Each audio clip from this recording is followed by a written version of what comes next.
Saskatchewan, and I would imagine Alberta and BC, it's still good morning. As Chris mentioned, what we're going to do today is introduce or show you how to open up the client door on the group benefit side, even if you're not a group benefit person. Really, after being in this business for a number of years, the number one obstacle to acquiring new client business is opening the door.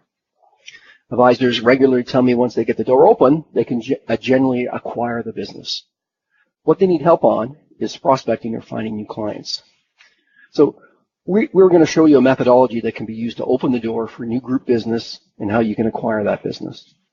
Different from the individual life or our investment side of the business, majority of advisors who do come into the insurance business start on the individual or investment side of the business, and I was no exception to that.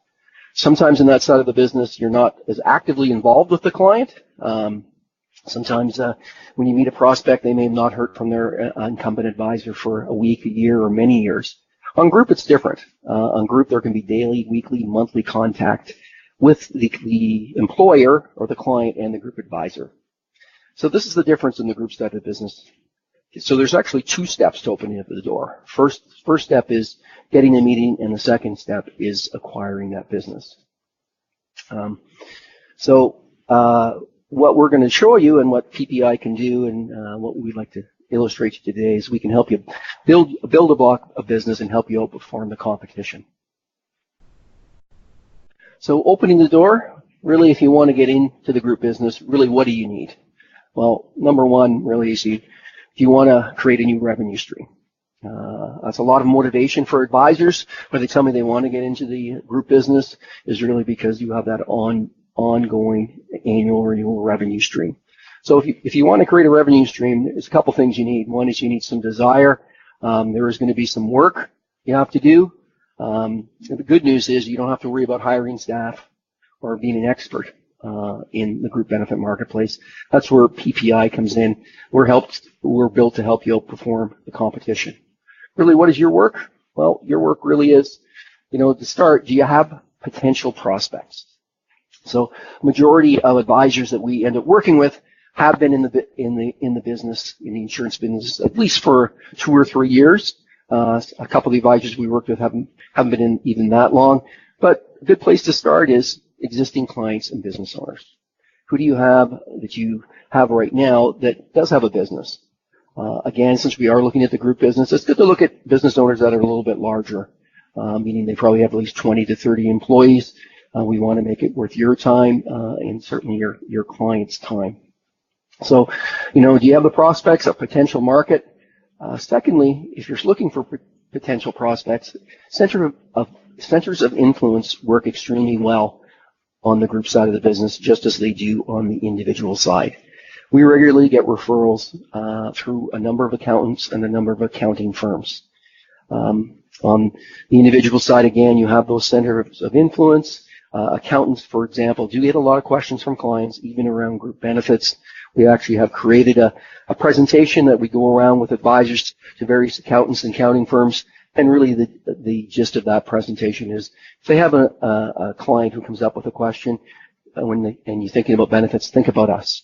And that can be another routine or a good way of generating some prospects for yourself. We regularly get 2 to 3 fairly nice groups every year just from referrals from accountants. Third, I found this in the last couple of years is really the business networking groups. Usually there's no insurance group advisor attached with that. A lot of times there's a P&C, there's an individual insurance advisor, but there's not a group advisor. We're working with a couple of advisors that are part of business networking groups, and we're regularly getting referrals and meeting potential clients.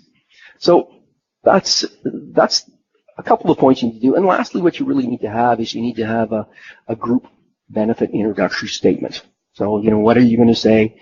How are you going to make this part of your sales process when you meet with an existing client or a center of influence that's going to generate some interest for you to be able to arrange a meeting? And lastly, of course, the selection of a group consultant partner. This is the 2-part process, and when you really kind of have to decide when you look at the group business. Group can take a lot of time and work. What level of involvement do you want to have? Do you just want to open the door? Do you want to be involved in running the group program? Or or are you interested in just building a new revenue stream and only having to manage the relationship with the client? So those are really the two key components when you're looking at getting into the group business, is really, do you have the prospects? And secondly, who are you going to work with to help you grow that business? How to make introductions? Well, really, what we found that works is, creating a plan and the benefit statement, and you need to integrate it into your standard sales and marketing process. This is the key. We don't want to really deviate you off from your business specialty or your insurance specialty, because that's really what's generating your revenue and your ongoing source of revenue right now. One technique I've learned from a number of successful advisors over the years is, if you make 3 calls a day, either to a prospect, an existing client, or even just following up to close an opportunity, you'll be successful in this business. And this formula works. If you miss your 3 calls, for example, on Monday, don't make 6 on Tuesday. Just make your 3 calls. So if you make 3 calls a day, in general, your business will grow. And I've personally been practicing this strategy and believe it's helped me become more successful in the group business. So group can take time to build up leads, process, and acquire the group. So as I mentioned, it's important to stay focused on your specialty. And when we start working with advisors, a lot of times we look at 95% on your current business and just spend 5% of your time on introductions to group business. The statement, well, really it becomes important to have a statement. Used to be more, people used to talk a little bit about an elevator pitch. Today we really believe it's not really a pitch. What you want to do is start creating a conversation. If you come from a conversational context, this will elicit a desire for more information from your potential prospect. I have a statement that I use in this business. I guess it's probably is a little bit more complicated since I work 100% in the group business. Generally, when people ask me what I do, I just say I'm a benefit consultant. I specialize in the modernization of employee benefit programs. I partner with plan sponsors on how they can save money, show them new methods on how they can enhance the plan for their employees without having to change insurance carriers. So that can be a mouthful. It's a little bit easier for me because it's something that I do all the time. I find, a statement similar to this can work. Really, my benefit partner and I can design a group program built for the 21st century that saves money, manages your risk exposures, provides a total reward program for your employees. And what I found by working with advisors over the years, it doesn't take too long to actually spend an hour or so together and be able to put together a benefit statement that you feel comfortable to go speak to a potential client or prospect with. An advisor called me on Friday. We spent about 20 minutes together just going over some items, what he was going to say. He called me back Monday and he had a meeting arranged to meet this potential prospect from that perspective. So this is the first part. As I mentioned at the start of the presentation, this is really 2 parts in the group business. Number 1 is, getting a meeting with a potential client. Second part of it is really acquiring the business. So let's move to the next step now, as we have our list of prospects, our benefit statement, which got us in the door, and now we're meeting with the employer. To start with, what do you think is the number 1 obstacle to opening the door to business? This is something very important to keep in mind here. Every time you have a discussion with a group prospect, there's an invisible person in the room. Do you have any idea on who this invisible person is? Well, this invisible person who's at every group prospect meeting actually is the current advisor. Okay? And why is this important? Well, really it's important because for us to get hired, the client has to fire the current advisor. So this is really the big difference from the individual side of the business. A lot of times, if you're working with an individual client, they may keep the current policy. The advisor who sold that policy may not be active with that client anymore. But in the group business, the advisor is usually still active with the client. So how can you show the prospect your value and differentiators when you don't know what the current advisor has worked on with the client? Secondly, you don't want to badmouth the current advisor. None of us really want to do that. Well, for you to take over the group plan, you're going to have to uncover really what we call the pain points for the employer. So what are the pain points? Pain points are the current issues with the group plan, and the current advisor, the prospect, may not even be aware of that they have those issues. So secondly, what we want to do is uncover what the current advisor's weaknesses are. It's interesting because in the group business, the client may have worked with an advisor for many years and may have accepted the value and the support he's getting from that advisor. And what we need to do, again, is just make sure that they're getting the service they want and they're getting the value that they want. How is this done? Well, what we did is we really created what I call as PPI pain solvers. And this is how we can uncover these weaknesses and assist you in picking up the business. What are pain solvers? Well, really, pain solvers identify and solve the employer's pain points. They demonstrate and prove you're more knowledgeable and can create better benefit solutions than the current advisor. They allow the employer to compare the advice and service they are getting from the current advisor to your advice and service. Pain solvers create a level playing field for the employer to make a decision on who his or her group advisor will be. Thirdly, they start to create a plan for you to become the advisor for the employer. When you hit 2 or 3 or 4 pain points, you're well on your way to taking over the program. So let's have a look. Pain solvers really can be a product solution, a benefit strategy, a technological solution. It can even be your national footprint, and you can see I have national footprint up there. It's one of them. So just some examples. As you can see, we have three columns up. In the far left column, if we go down to the second last, there's a bullet point that says Thrive. Thrive's a proprietary PPI product that we developed just to be sold by PPI advisors. And in the middle column, there's the strategies. You can see at the bottom, there's tax strategies, and in brackets it says TEST, which stands for Tax Efficiency Salary Test. That's a very, very successful strategy, which really helps us pick up a lot of business and really differentiates what we put together compared to current advisors. So pain solvers create value for the employer and shift the focus away from spreadsheets and price. There's a lot of that in this business, and in today's world, what we find is employers are looking to engage their employees. Price is still important, but they need to make sure that they're engaging those employees. So how to uncover the pain points? Well, really, how do we use these pain solvers? Well, really, the first step in this is by using qualifying questions. So qualifying questions really are designed to help us separate a real prospect from a bad prospect. Okay?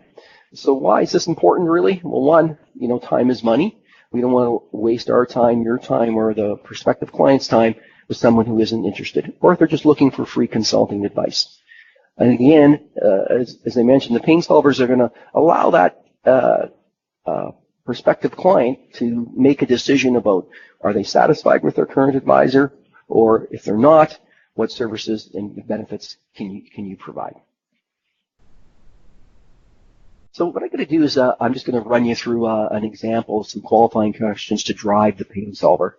I did mention Thrive, so I'm going to use Thrive as one of the pain solvers, and we'll just walk you through how we would use the qualifying questions to show you how to drive the first part of a pain solver, and secondly, show you how to illustrate a perfect solution or perfect picture solution for the client, for he or she can then make that decision on which advisor they want to work with.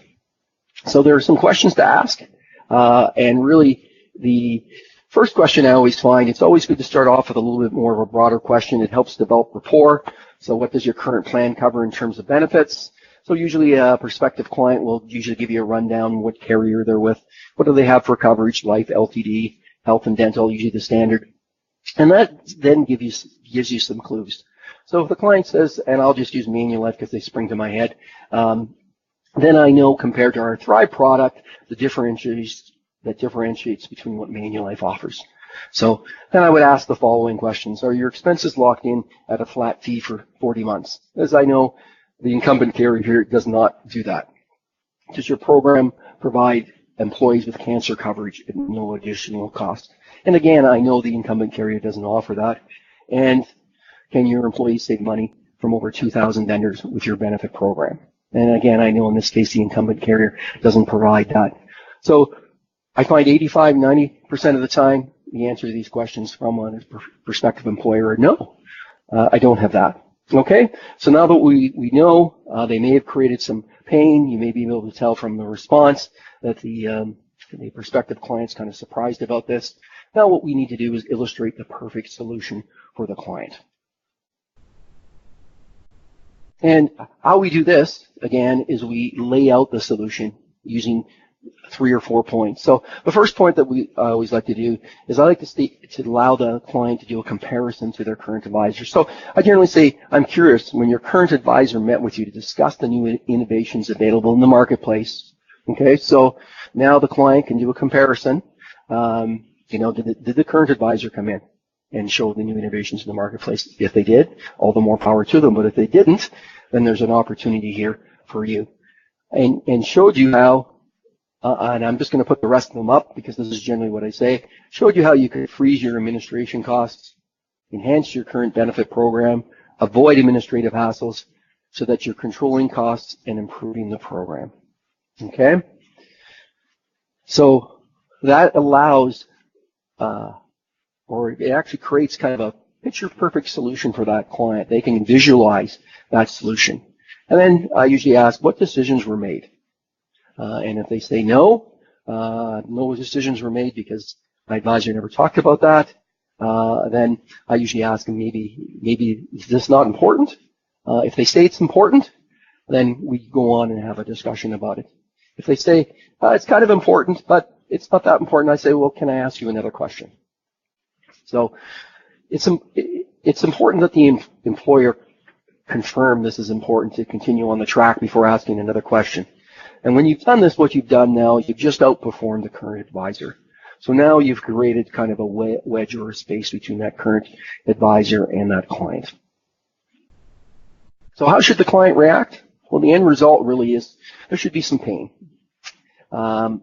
Is really what we find when we ask 2 or 3 questions of that nature. Generally what we find is all of a sudden the client says, no more questions, let's have a conversation on these items that you brought up today. I'd like to find out more.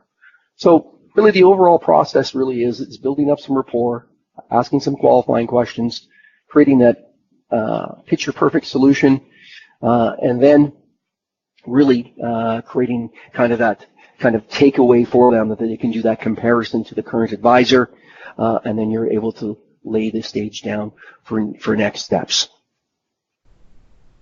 So the next steps, really what I find that happen is once you've used 2 or 3 of the pain solvers, the client wants you to develop a benefit solution based on the pain solvers.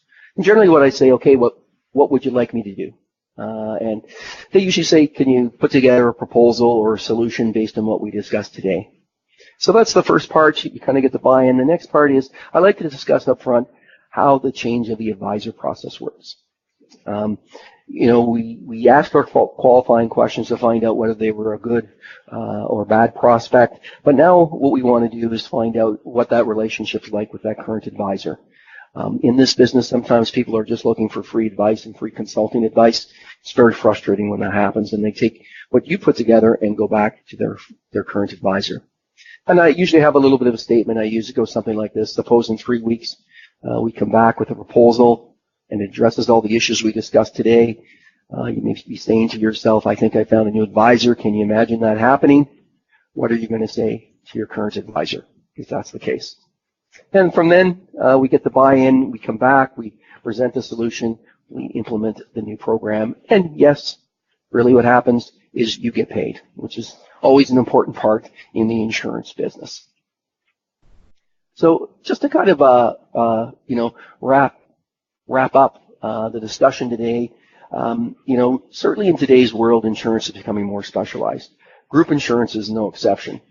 To grow your business, you need to create partnerships which you can both leverage off each other's strengths So PPI, at PPI, we have the strength, experience, and innovation to help you grow your group business and outperform the competition. What we've learned is that the key to success is having a planning process in place, which you can evaluate and adjust your plan based on your results. Lastly, I think it's important that, again, having the privilege of working with advisors and your clients is a huge amount of fun. We get to do a lot of good for employers and employees, and we get to meet a lot of interesting people. So I'd like to thank you for your time today. I hope you found the presentation informative and that you've received good value for your time. Before opening it up for questions, let me introduce you to our benefits sales team. Now we get to look at some, I don't know if you would say they're pretty pictures, but they are some pictures. As you can see, there's myself. I'm the Vice President for Ontario and Western Canada. I primarily work out of the Greater Toronto area. And then we have Jared French, who's our Director for Alberta and British Columbia, and Ryan Warner, who has a combined focus and the expertise on the group retirement side, and helps out and is more than overly confident on the benefits side. Lastly, just a reminder that the next future webinar will be on May 29th, and that's going to be Ryan talking about group retirement solutions, a prospecting technique your competitors aren't using. And also, again, will help open up the door for benefit plans. So thank you again for your time, and is there any questions? There is one question that came in, Keith. Sure. A question about, would someone come with an advisor to do a presentation with an accountant? Yes.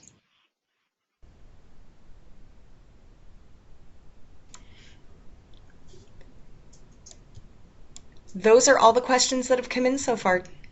Okay. Excellent. Oh, hold on. Does PPI have a pension facility similar to this? We don't have a pension facility, if I understand the question right. We have group retirement services. We work on, we don't work on defined benefit plans, but we do work on group RSPs and retirement savings plans. We do not have our own group retirement product. We use, the vendors' product solutions. Also a question asking about support for Atlantic Canada. Support for Atlantic Canada is actually through Eric David, based out of Montreal. So yes, we do have support for Atlantic Canada. Those are all the questions, Keith. Okay. Okay, well, thank you, everyone. Have a great afternoon. Thank you for joining us, everyone.